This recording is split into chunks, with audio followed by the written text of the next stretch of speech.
Energy crisis in Pakistan causes and impacts, उसकी हम main outline बनाते हैं तो हम इंट्रोडक्शन देंगे। इंट्रोडक्शन के बाद हम एक्सप्लेन करेंगे an overview of energy crisis in Pakistan. ठीक है, उसके बाद हम बताएंगे causes behind energy crisis in Pakistan. उसके बाद हम बताएंगे इम्पैक्ट्स। उसके बाद हम बताएंगे सॉल्यूशंस। ठीक है, और उसके बाद हम आ जाएंगे केस स्टडी देनी हो तो देना, वरना छोड़ देना, और फिर कॉन्क्लूजन। बच्चों यही बनाओगे आप लोग भी, जितना मैंने सिखाया आपको? कोई मसला यहाँ तक? परमीना, आमना, बेटा कोई मसला यहाँ तक?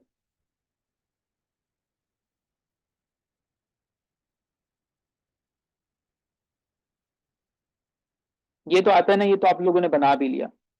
अब चलते हैं कि सर इसमें जो सब पॉइंट्स डालने हैं वो कहाँ से आएंगे, ये सब पॉइंट्स की लोकेशन क्या होती है? देखो, इंट्रोडक्शन में ये अकेली हेडिंग होती है, इसके नीचे कुछ भी नहीं आएगा।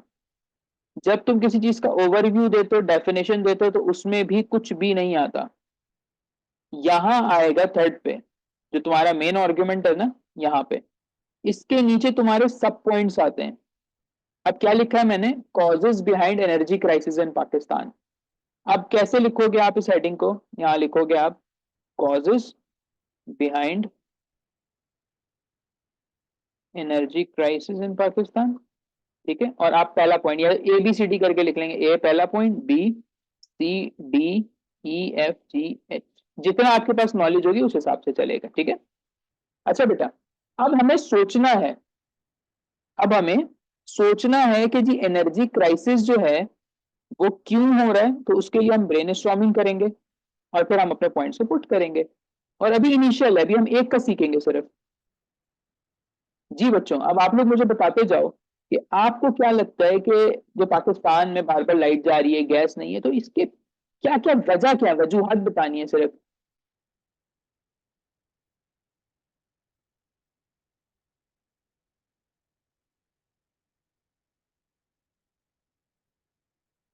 जल्दी जल्दी बताएं।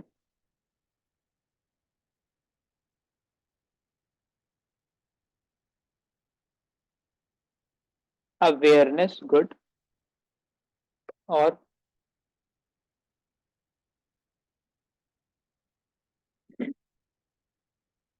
मीटरिंग सिस्टम नहीं है, यानी कि प्रॉपर मैनेजमेंट कह सकते हैं, प्रॉपर मैनेजमेंट नहीं है। और बेटा, और आपको क्या लगता है? आमना आप भी बताओ कि एनर्जी क्राइसिस क्यों है?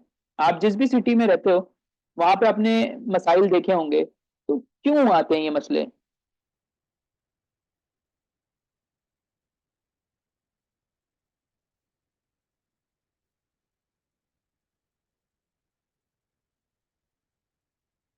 Political will absent, good.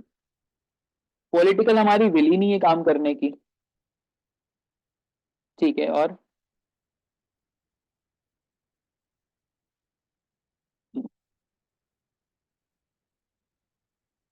Lack of energy, हाँ ये कह सकते हैं कि रिसोर्सेस की शायद कमी होगी, कह सकते हैं। अभी तो हम सिर्फ ब्रेन स्टॉर्मिंग कर रहे हैं, तो ये सारे पॉइंट मैं यहाँ लिखूंगा, फिर हम उसको प्रॉपर बनाएंगे।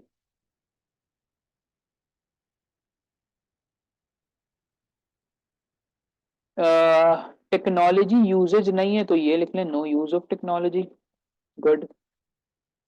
ठीक है, चल अब मैं भी इसमें एक आध ऐड कर देता हूँ। सबसे पहले देखें कि हमारी पॉपुलेशन ग्रोथ कितनी ज्यादा हो गई है, राइट? तो हमने कहा पॉपुलेशन ग्रोथ बढ़ गई है हमारी। इसी तरीके से यस, नॉन रिन्यूएबल एनर्जी के ऊपर हम काम कर रहे हैं, तो जाहिर है वो क्या होती है, वो खत्म हो जाती है वक्त के साथ। एक ये मसला आ रहा है।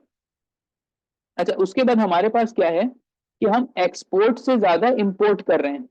एक्सपोर्ट इंपोर्ट का मसला आता है। अभी जो बिजली पैदा हो रही है हमारे मुल्क में, वो बाहर से तेल आता है, इसलिए तो महंगी है। फिर हमारे पास हो रही है अर्बनाइजेशन।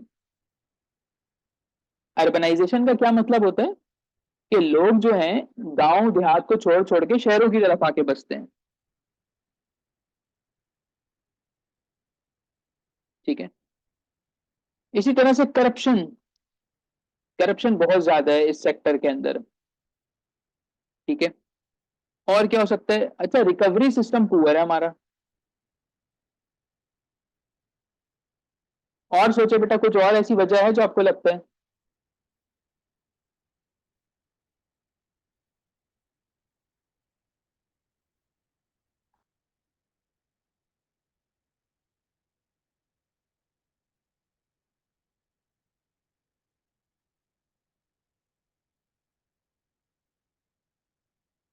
डैम्स नहीं है तो ये सब आ गया ना, मैनेजमेंट में आ गया। ठीक है बेटा, यही हमारे पास इसके ऑर्डर्स होते हैं सारे, ठीक है। अच्छा, अब हमने क्या करना होता है जब हमने इसको लिखना है ना, जाहिर है जब ये फर्स्ट ड्राफ्ट है आपका, ठीक है, ये जो आपने बनाया है ना, या पहली बार ये काम कर रहे हो, उसके बाद अब आप दूसरा काम क्या करोगे वो मैं बताता हूँ आपको। दूसरा काम आपके पास होता है कि आप बनाओगे सेकंड ड्राफ्ट, जिसमें पॉइंट्स को आप अलाइन करते जाओगे। मतलब इसमें बहुत सारी ऐसी चीजें जो हमने रिपीट कर दी, जिसकी जरूरत नहीं थी, या हम उसको दो चीजों में मिला सकते हैं। नंबर वन, सबसे पहला वैलिड पॉइंट हमारे पास आता है पॉपुलेशन ग्रोथ। पाकिस्तान में पॉपुलेशन ग्रोथ बहुत ज्यादा है, तो हम पहले ये पॉइंट डाल देंगे। पॉपुलेशन ग्रोथ है, आपने बोला सर लोगों को अवेयरनेस ही नहीं है अपनी चीजों के बारे में कि इसको यूज कैसे करना है। अवेयरनेस स्लैश एजुकेशन, ठीक है, ये मौजूद ही नहीं है हमारे पास। अच्छा जी, और क्या मसाइल हैं? मसला ये है कि ये सोशल लेवल पर कर लिया, फिर आप बोलेंगे जी लॉन्ग टर्म पॉलिसी नहीं है, ठीक है। लॉन्ग टर्म पॉलिसी का क्या मतलब है कि जी इमरान खान साहब की हुकूमत आई तो उनके मसाइल, नवाज शरीफ आते हैं तो वो नहीं मानते, पीपीपी दोनों को नहीं मानती, तो ये मसाइल है सबके, ठीक है। इसी तरह से लॉन्ग टर्म पॉलिसीज, अब जब पॉलिसीज नहीं है तो चेक एंड बैलेंस नहीं है इदारों पे।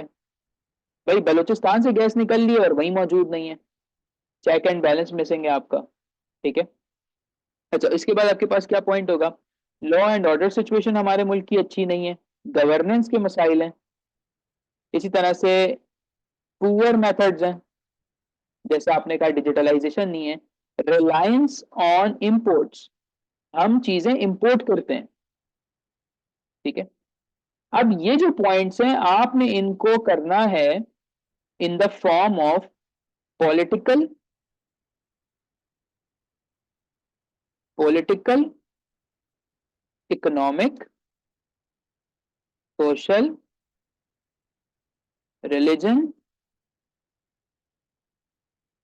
फिलहाल इन चार पे, और जेंडर भी डाल देंगे इसमें, ठीक है, अगर आ सका तो आ जाएगा। अच्छा, अब मुझे बताएं कि पॉलिटिकल, हमने जितना कुछ पढ़ा उसमें पॉलिटिकल में क्या क्या आ सकता है? पॉलिटिकल कौन कौन सी वजूहत है जिसकी वजह से एनर्जी क्राइसिस है, बताएं।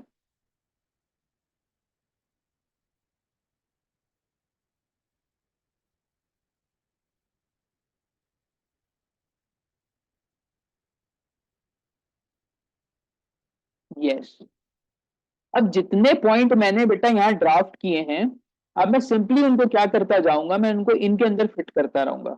जैसे अगर मैं पॉलिटिकली की बात करता हूँ, ठीक है, तो मुझे लगता है पॉलिटिकली यार लॉन्ग टर्म पॉलिसीज नहीं है, ठीक है। मुझे एक ये मसला लगता है। नंबर टू, मुझे ये मसला लगता है कि जो हमारे मिनिस्टर्स होते हैं ना बेटा, वो पढ़े लिखे नहीं होते, ठीक है। मैं ये कह सकता हूँ कि नो मेरिटोक्रेसी, एक ये हो गया, और पुअर पॉलिसी मेकिंग, सही है। मुझे लगता है कि पॉलिटिक्स से ये तीन चीजें हैं, और एक और मैं डाल देता हूं, पुअर गवर्नेंस। ये सब कुछ आ गया, ये सब जो भी है ये पॉलिटिक्स से रिलेटेड आ गया, पर्सनल इंटरेस्ट वगैरह सब आ जाएगा। इकोनॉमिक में क्या है? रिलायंस ऑन इंपोर्ट्स, हम इंपोर्ट्स के ऊपर रिलाई कर रहे होते हैं, हमारे पास जो है वो पुअर मेथड्स हैं बेटा हर काम करने के, इसी वजह से तो हम आगे तरक्की नहीं कर पा रहे हैं। और फिर यहाँ पे टैक्स इवेजन बहुत है, भाई जो टैक्स देना चाहिए जिसको, वो टैक्स नहीं देता, जिसकी वजह से आपका एनर्जी सेक्टर जो है वो, अच्छा एनर्जी सेक्टर में एक है जी रिसर्च एंड डेवलपमेंट नहीं है, R&D। जब रिसर्च एंड डेवलपमेंट नहीं होगी तो भी आप फंसोगे। फिर सोशली देख लें, लोगों में अवेयरनेस नहीं है, एजुकेशन नहीं है लोगों में, ठीक है, ये सोशली आ गया। अच्छा, उसके बाद इनजस्टिस भी आ जाएगा, गुड, इनजस्टिस का पॉइंट भी डाल दें इसमें। रिलीजन की मिस इंटरप्रिटेशन, तो ये कह लें कि रिलीजन को तो हम मानते ही नहीं इन मामलों में ना, बस किसी ने क्या गुस्ताखी कर दी, बस हमारा वहां तक दीन होता है, लेकिन ये छोटी छोटी बातें, अखलाक से पेश आना, मसाइल को हल करना, ये सारी चीजें जो है वो हम नहीं मानते कि रिलीजन का हिस्सा। अच्छा, जेंडर का इसमें कोई किरदार नहीं होगा तो ये वाली हमारे पास चीज आएगी। अब आपने फाइनली क्या करना है, इन पॉइंट्स को अपने ऐसे में ले जाके पुट कर देना है।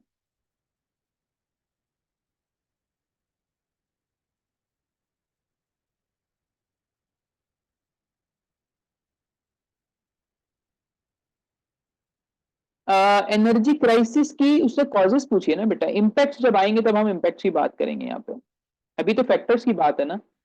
अच्छा, अब आपको समझ में आ गया कि देखो 3 दफा काम करना है आपने। पहला काम क्या होगा आमना, पहला काम होता है रफ ड्राफ्ट यानी ब्रेन स्टॉर्मिंग, ये सारे पॉइंट्स लिख दिए थे हमने। नंबर 2 में हमने इन्हीं पॉइंट्स को थोड़ा सा और क्या किया, नैरो डाउन किया, दूसरा काम किया। और जब हम तीसरी दफा में जाते हैं तो हम इसको लिखते हैं किस बेसिस पे, पॉलिटिकल, इकोनॉमिक, सोशल और रिलीजन। हमने इन डायमेंशंस को देखा। अच्छा, अब क्योंकि हमारे पास लिमिट होती है कि यार हम 7 से लेकर 10 पॉइंट्स के दरमियान जो है वो लिख सकते हैं, बात समझ में आ रही है। इनमें से भी बेस्ट ऑफ 7 या 8 आपने निकालने हैं और उसको आपने लिखना है उस हेडिंग के अंदर, यानी कि causes of energy crisis in Pakistan. ठीक है, पॉइंट क्लियर हो गए यहां तक कि किस तरीके से आप बिट बाय बिट करके यहां तक पहुंचेंगे।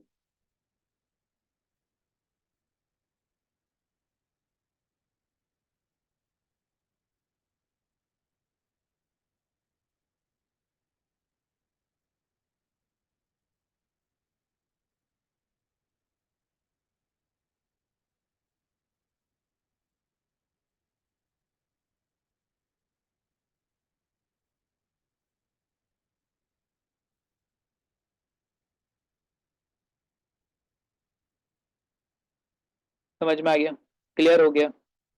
अब यहां तक तो आप पहुंच गए, अब फाइनल आपके पास पुश ये होता है कि हम इन पॉइंट्स को ना अलाइन कर लें। ठीक है, सबसे पहला जो मुझे लगता है इसके अंदर आता है जी, पाकिस्तान में पॉपुलेशन ग्रोथ बहुत ज्यादा है। ठीक है, एक पॉइंट हो गया, ये मैं फाइनल की तरफ आ रहा हूँ। अच्छा, ये एक और चीज पहले समझा दूं आपको, आउटलाइन जो है ना, 2 किस्म की होती है हमारे पास। एक होती है सेंटेंस बेस्ड बेटा, और एक होती है phrases based.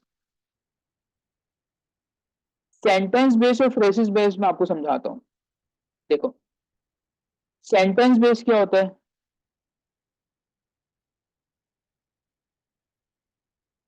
Due to population growth energy crisis is worsening. अब ये पॉइंट हमने लिखा, ये क्या है आपकी आउटलाइन का सेंटेंस फॉर्मेट। दूसरा होता है फ्रेज फॉर्मेट। फ्रेज में क्या होता है, बर्जियोनिंग पॉपुलेशन ग्रोथ।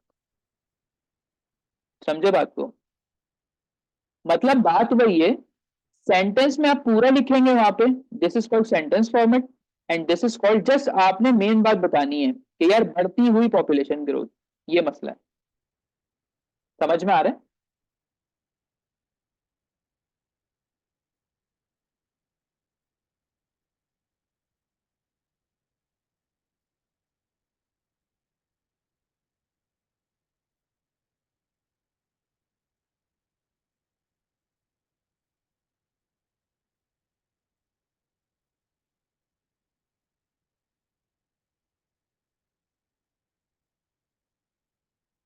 सिंपल अगर लिखें इंक्रीज, बिल्कुल वो भी ठीक है बेटा। ब्रिजॉनिंग का मतलब भी बढ़ती भी होता है, इंक्रीजिंग भी ठीक है, यहाँ पे आप इसको काट के इंक्रीजिंग कर दें वो सही है। अब मसला ये है कि आपको 2 3 किस्म के टीचर मिलेंगे, एक जो है कि इस पे एम्फेसाइज करेंगे कि नहीं ऐसे ही लिखना है तो पास हो गए, कुछ मिलेंगे जो फ्रेज। अब मैं आप पे छोड़ता हूँ ये फैसला कि आपको इन दोनों में से कौन सा पसंद आ रहा है स्टाइल। और फॉर यू मैंने यहाँ पे एक ऐसे भी निकाल के रखा है, मैं आपको दिखा देता हूँ। ये जी मेरा अपना ऐसे है, ये मैंने इवेल्युएट करवाया था अपना ऐसे ना एक टीचर से, इस जेंडर इक्वालिटी या मिथ पे मैंने लिखा। अच्छा, अब आप देखो मेरा जो स्टाइल है राइटिंग का ना, अब मुझे बताओ कि ये जो मैंने फॉर्म लिखी है ना, ये आपको समझ में आती है या नहीं समझ में आती? जैसे मैंने तो खैर वेमेन के बारे में लिखा था, तो मैंने यहाँ पे फ्रेजेस यूज की हैं, इन्फ्लुएंसिंग द पॉलिटिकल एरिना। नहीं नहीं नहीं नहीं, एक चीज रखनी है, या तो सेंटेंस रखोगे आप या फिर फ्रेज रखोगे, दो चीजें नहीं करोगे।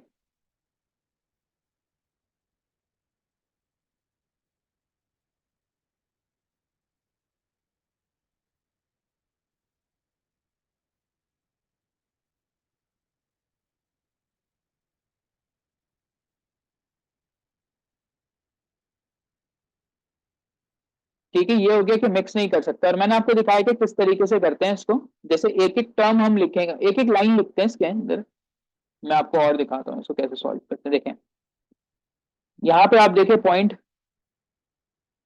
वायलेंस अगेंस्ट वुमेन खत्म हो गया, प्रिमिटिव सोसाइटी एंड कल्चर खत्म बात, lack of opportunities of other genders fine, misinterpretation of religion खत्म। This is called phrase format. तो बेटा आपको जो पसंद आए, आप या तो फ्रेज लिखिए या सेंटेंस लिखिए, लेकिन आज ही इसी मोमेंट पे डिसाइड करो कि मैं एंटायरली अपनी अटेम्प्ट तक ऐसे ही लिखूंगी। पॉइंट समझ में आ रहा है?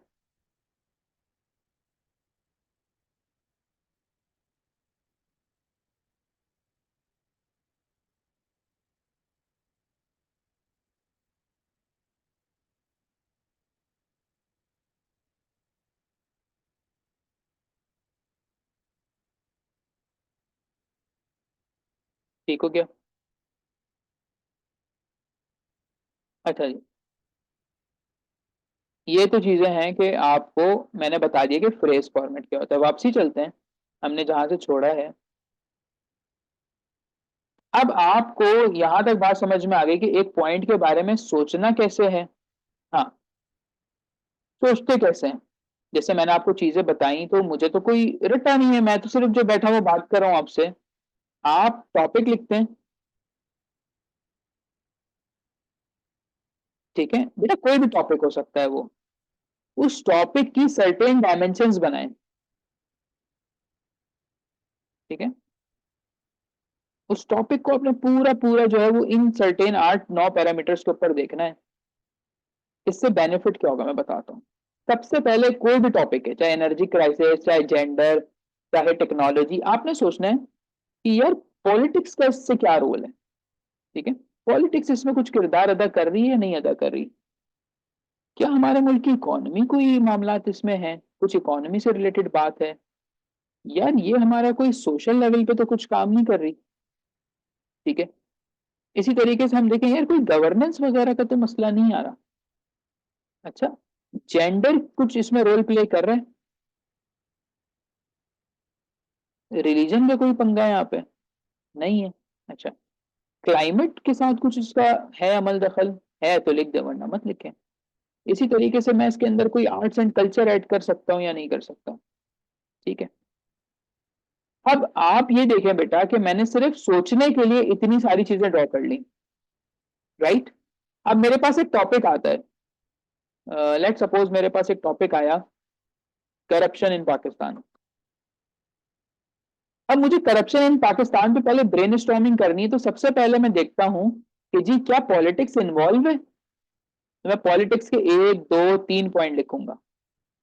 फिर मैं देखूंगा क्या सोशल लेवल पे कुछ ऐसा है जो कि करप्शन से कनेक्टेड है, तो जी हाँ बिल्कुल, लोगों के अंदर दिखावा आया हुआ है, पैसे की जिद है, ग्रीड है लोगों में, लोगों ने अच्छाई छोड़ के बुराई को अपनाया और पैसे को खुदा बना लिया लोगों ने।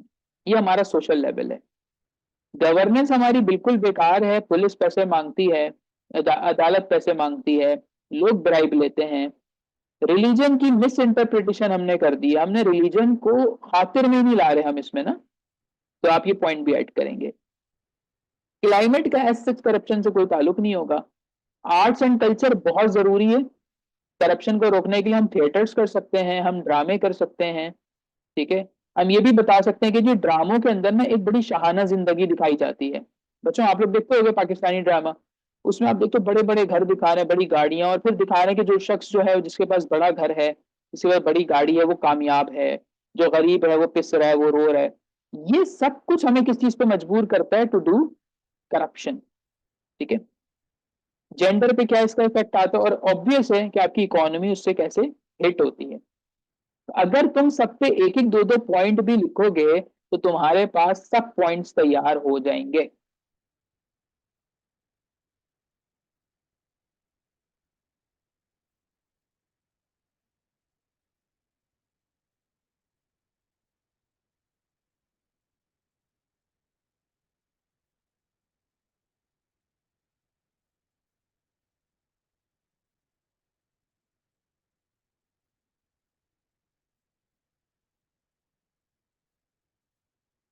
जी बेटा, आसान तरीका है ये आउटलाइन सोचने का। हमें ये कैसे पता लगेगा सबसे ज्यादा इंपॉर्टेंट क्या है, जिसको नहीं, अभी आपने टॉप को कुछ नहीं सोचना, वो मैं बताऊंगा। अभी आपने सिर्फ ये करना है कि आपके पास डायमेंशन आ जाए सारी के सारी। किसी भी मसले को बैठ के ये सोचे कि यार वो उस मसला जो है इस डायमेंशन से कैसे हल हो रहा है, या उस मसले में कैसे चीज आ रही है, या ये पॉइंट इस पॉइंट से रिलेट कैसे। आपने अपने पास सिर्फ बेटा आज इतना काम करना है कि ये रफ ड्राफ्ट बनाना सीखना है आपने, ये चीज बनानी सीखनी है आपने। जब ये बना लोगे तो फिर उसको फ्रेज में कितना खूबसूरती से बनाएंगे और फिट कैसे करेंगे, वो हमारी नेक्स्ट क्लास रहेगी इस पे। बताओ समझ में आया?